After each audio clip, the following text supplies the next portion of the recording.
자, 이제, 당신은 재벌이 아니잖아요. 과연 누가 얘기한 말일까요? 잠시 후에 소개하겠습니다. 또 하나. 자, 한 의원이 지적한 것입니다. 88년에 있었던 50화국 청산을 위한 청문회, 그 아들 6명이 계속 세월을 뛰어넘어 정부에 돈을 준 것, 권력에 돈을 준 것 때문에 문제가 됐다는 점 지적을 했습니다. 먼저 안민석 의원의 영상 한번 보시겠습니다. 여기 나와 계신 대기업 총수분들께 공통적으로 일단 묻겠습니다. 6차에 걸친 대규모 촛불 집회를 열었습니다. 그 촛불 집회에 나가 보신 적이 있다. 한번 손 들어 보십시오. 아니, 당신은 재벌 아니잖아요. 근데 보통 이제 청문회에서 증인에게 당신이라고 하는 경우가 있긴 있는 건가요? 어떻습니까? 평소에 관행은 이제 증인, 참고인 이렇게 부르고 그랬는데요. 참고인이지만 가끔 왕왕 이제 흥분하거나 네. 할 경우에 뭐 당신 이런 경우들이 간혹 있죠. 사실 뭐 보기 좋은 모습은 아니지만 네. 지금 이제 이승철 부회장은 사실 그 재벌의 오너가 아니라 네. 정경련의 이제 부회장으로서 나오는데 어떤 아까 촛불 집회 시위에 재벌 총수들 나가 봤느냐, 지금 민심이 얼마나 끓고 있는지 아느냐 이런 질문을 하기 위해서 이제 저렇게 손을 들어보라는데 이승철 부회장이 손을 들으니까 조금 이제 지적을 한 것 같습니다. 머쓱해진 것 같은데요. 그러니까 이승철 부회장의 역할은 어쨌건 청와대가 검찰 공소장에 따르면 청와대가 기획을 하고 대기업들이 돈을 내는 과정에 이제 모금을 하는 역할을 했던 것 때문에 그동안에 논란의 중심에 섰던 인물입니다. 촛불 집회에 내가 가봤다. 글쎄요. 만약에 질문권을 줬다면 이승철 정경련 부회장은 뭐라고 얘기를 했을까요? 무엇을 봤다고 얘기했을까요? 자, 또 하나 보겠습니다. 자, 이번에 이제 여당 의원들이 질문을 좀 유심히 봐야 될 것 같은데요.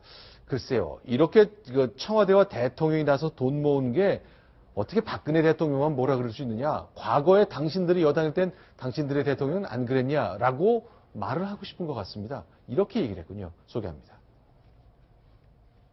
김대중 정부 때 정경련에서 대북 비료 보내기에 80억 원, 그 외에 우리 이명박 정부, 노무현 정부, 뭐 거슬러 올라가면 각 정부마다 대기업의 공익재단 설립이라는 명분으로 기업 출연을 요구를 해왔습니다. 대북 비료 보내기 때 하고 이번에 미르와 K스포츠하고 차이가 있었습니까? 청와대 요청을 우리 거절하기가 참 어려운 것이 기업하는 사람들의 입장입니다. 과거 정부도 마찬가지입니까? 과거 때는 제가 정경련에 있지 않았고 정부의 요청이 있으면 예. 기업이 거절하기가 힘든 건 예. 한국적인 현실입니다. 네. 지금 그 논란이 되고 있는 것은 이제 미르재단과 K스포츠재단에 왜 재벌들이 돈을 냈느냐. 네. 이건데 역대 정부를 끌어들이는 것은 이제 전형적인 이제 물타기죠. 네. 그러니까 역대 정부에서도 그런 일이 있었으니 이번 정부에서 있었던 일도 큰 문제 있는 것은 아니지 않느냐. 네. 이걸 이제 간접적으로 좀 확인하고 싶어서 저렇게 얘기를 한 것 같은데요. 네. 지금 국정조사위원들은 이 국민들을 대신해서 이 재벌 총수들에게 질문을 하고 있는 겁니다. 국민들이 알고 싶어 하는 것이 무엇인지 그걸 먼저 파악하는 것이 우선인데 뭐 저런 식으로 이렇게 물타기 질문을 하는 것은 국민들이 보기에 썩 만족스럽지 못한 질문이 아닌가 하는 생각이 듭니다. 이제 허창수 전경련 회장, GS그룹 회장이기도 한데요. 네. 해석자께 좀 질문 드려보겠습니다. 한국적 현실이다. 어쩔 수 없다. 네. 정부가 특히 대통령이 좋은 뜻인지 좀 한번 돈을 내줬으면 좋겠다. 그럼 거절하기 힘들다. 네. 기업들 다 그렇게 얘기하고 있는 거죠. 네, 그렇습니다. 방금 현장에서 구본무 회장이 준조세, 그걸 어떻게 이번 기회에 좀 정리를 해줬으면 좋겠다고 얘기한 것들이 바로 저런 부분들입니다. 네. 역대 정권에서 그런 일이 계속해서 있어 왔었고요. 그리고 기업들은 많은 돈을 내왔습니다. 네. 그런데 이제 문제는 아까 그렇게 이완영 의원은 그런 식의 질문을 했습니다만 그게 네. 그렇다고 둘 다가 그래서 역대에도 예전에도 했기 때문에 지금도 문제가 없다고 해석을 하면 되는 문제가 아니고 그럼에도 그렇게 오랫동안 해왔음에도 불구하고 아직까지도 그런 구태를 하고 있다는 측면에서 그 행위들은 모두가 잘못된 것이다. 그렇게 보는 것이 이 사안을 지금 제대로 보는 거고 국민들도 묻고 싶어 하는 거고 지적하고 싶은 부분이 그런 부분일 거라고 생각을 합니다. 여당 의원 한 명이 또 이런 쪽지를 보낸 것이 이제 사진 카메라에 좀 잡힌 건데요. 저희가 좀 소개해드리겠습니다. 손소 변호사, 어떤 네. 겁니까? 새누리당의 이완영 의원이 김성태 위원장에게 보낸 쪽지인데요. 좀 네. 작게 좀 글씨가 보입니다만 내용은 이렇습니다. 정몽구, 송경식, 김승현 이 세 분은 고령, 나이도 많고 또 병력이 있기 때문에 네. 오래 버티기 힘들다. 그래서 이런 내용의 사전 의견서를 보내왔고 이제 매우 걱정된다라는 취지 중이고요. 그러다 보니까 이제 의원님들이 이 세 분 회장 증인에게는 먼저 질문을 하고 일찍 이제 보내주는 배려를 했으면 한다라는 그런 내용의 쪽지를 새누리당의 그 이완영 의원이 김성태 위원장에게 보냈고요. 김성태 위원장이 지금 읽는 장면이 지금 나오고 있습니다. 아, 그 읽는 장면이 이제 카메라에 카메라에 포착이 된 건데, 글쎄요.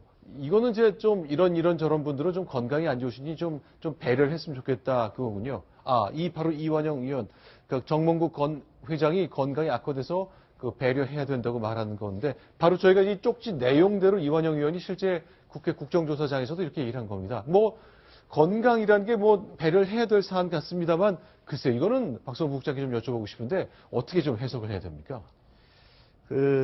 물론 지금 저분들이 되게 연령이라든지 정몽구 회장 같은 경우 연령이라든지 또 김승현 회장의 경우는 건강 문제 때문에 사실 사면 복권 받는데도 하나의 사유가 됐기 때문에 그런 부분을 뭐 고려할 수는 있겠지만 지금 어쨌든 이 가장 중요한 어떤 국민적 의혹이 집중돼 있는 상황에서 어떤 국민을 대표하는 그 국회라는 헌법기관에 나와서 질문을 받고 있는 상황인데 어떤 특정 기업의 어떤 총수들에 대해서 어떤 배려를 저렇게 부탁하는 것은 제가 볼 때는 그 상당히 국민들 입장에서 보면 네. 상당히 오해를 살 소지가 있다. 네. 그래서 뭐 기업에서 로비 받은 거 아니냐 좀 심하게 보면 네. 이런 오해까지도 살 수 있기 때문에 네. 좀 질문을 좀 더 효율적으로 하고 해서 어떤 다시 똑같은 질문 반복되지 않고 하면서 효율적으로 어떤 청문회를 끝내서 어떤 그 같은 조건에서 이렇게 그 마무리하는 것이 보다 바람직하지. 누구는 말하자면 빨리 보내드리고 누구는 붙들고 계속하고 이렇게 되면 좀 상당 부분 오해를 살 소지가 있다 이런 생각이 듭니다.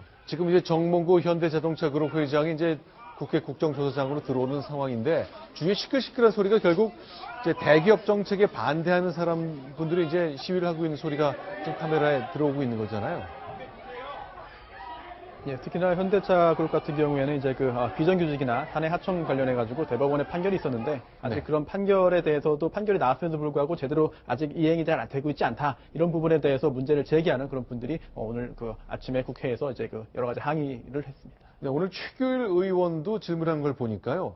자, 오늘 이제 최수실 게이트가 초점이었습니다만 9명의 대기업 총수를 상대로 저출산 대책 관련 질문도 나왔더라고요. 그렇습니다. 굉장히 좀 엉뚱한 질문인데요. 특히나 이제 이 최규일 의원 같은 경우에는 이른바 친박으로 분류되는 그런 국회의원입니다. 그런데 자신이 이제 국회에서 활동을 하면서 저출산 문제를 해결하기 위해 노력했는데 경제인들이 도와주지 않아서 이게 해결이 안 되고 있다. 따라서 힘을 모아달라라는 이야기를 했는데요.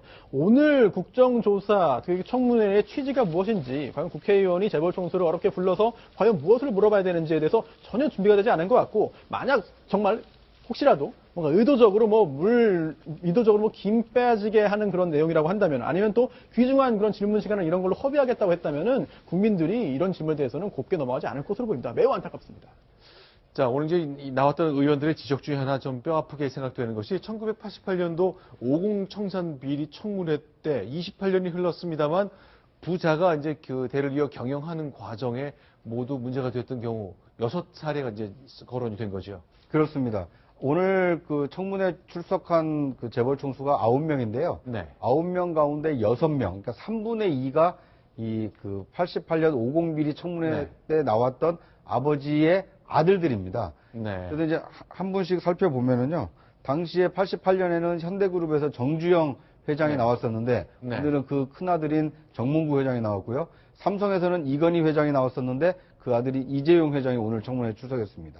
LG에서도 구자경 회장이 88년에 나왔었는데 오늘은 그 아들인 구본무 회장이 이 청문회에 출석을 해서 대를 이어서 이 그 청문회에 출석하는 좋지 않은 선례를 남겼습니다. 허진석 차장, 그건 네. 어떻습니까?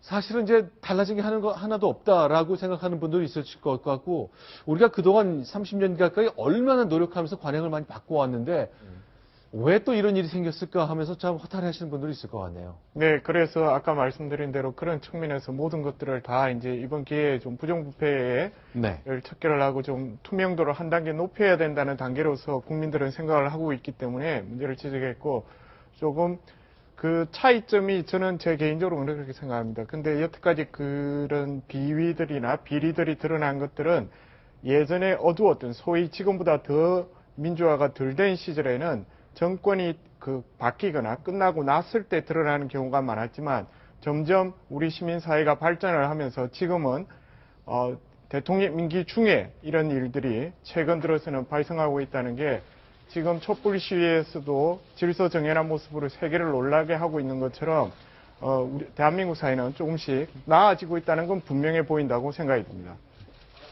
그러니까 오늘 청문회에서 좀 이렇게 느껴지는 것은요. 네. 대한민국에 더 이상 성역은 존재하지 않는다. 성역은 존재하지 않는다. 네. 그러니까 노무현 대통령이 대통령 재임 시절에 본인의 입으로 직접 얘기한 게 있었습니다. 네. 권력은 이미 이 기업으로 재벌에게 넘어갔다. 이렇게 이제 뭐 토로하고 한탄을 한 일이 있었는데요.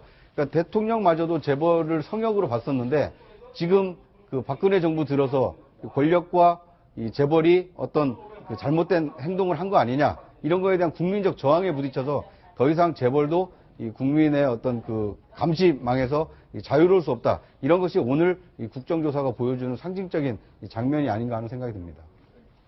알겠습니다. 그럼 다시 한번 국정조사 현장으로 한번 가봤으면 좋겠습니다. 자, 지금은 누가 질의하고 있을까요? 사무국의 직원들 파견시켜서 새누리당의 황영철 근무시하고 의원이군요. 네, 그렇습니다. 예. 그럼에도 불구하고 어느 날 갑자기 바꿨어요. 그러니까 무슨 상의를 한 것도 아니고 통보를 받았다고 제가 듣고서 너무 깜짝 놀랐습니다. 자, 김봉덕 장관과 함께 IOC 위원회에 가서 마스코트 변경 해달라고 요청하셨죠? 그리고 거부당하셨죠? 네, 그렇습니다. 예, 황영철 의원님 수고하셨습니다. 네, 그러겠습니다. 예, 황영철 의원의 서면 질의에 조양호 정님께서는 성실히 답변해 주시기 바라겠습니다. 네, 성실히 답변하겠습니다. 예. 자, 팔순을 앞에 둔 정인들께서 오늘 하루 종일 국정조사 신문에 응하시는 일 분명히 힘들고 어려운 일입니다. 국민들 앞에 두 번 다시는 정경유착의 이 아픔이 이런 모습으로 비춰지지 않길 진심으로 기대합니다. 효율적인 국정조사의 진행을 위해서 앞으로 정해했다가 8시 30분에 속개하도록 하겠습니다. 정회를 선포합니다.